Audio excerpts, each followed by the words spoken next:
बड़ौदा जिले के शिनौर तहसील मुख्यालय में 15 अगस्त 2026 को आजादी के अमृत महोत्सव और हर घर तिरंगा अभियान के तहत भव्य तिरंगा यात्रा का आयोजन किया गया।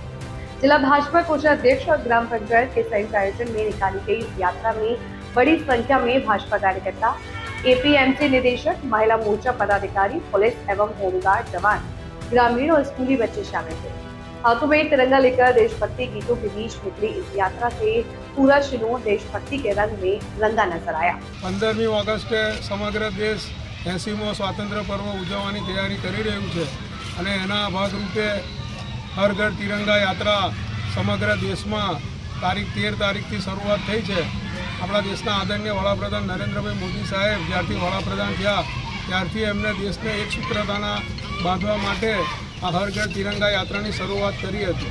હર ઘર તિરંગા યાત્રા મોદી સાહેબે જે આહવાન કર્યું એને દેશવાસીઓએ જન આંદોલન બનાવી અને આપણે જોઈએ ઘણા વર્ષોથી સમગ્ર દેશમાં તિરંગા યાત્રા ઉજવી રહી છે। તેના ભાગરૂપે શિનોર નગરમાં પણ તિરંગા યાત્રાની ભવ્ય ઉજવણી થઈ। એમાં મારી સાથે મારા ગામના ડેપ્યુટી સરપંચ, તાલુકા પંચાયતના સદસ્યો, ભાજપ સંગઠનના હોદ્દેદારો અને ગ્રામજનો અને તાલુકાના ભારતીય જનતા પાર્ટીના કાર્યકરો, શિક્ષકગણ અને વિદ્યાર્થીઓ ઉપસ્થિત રહ્યા।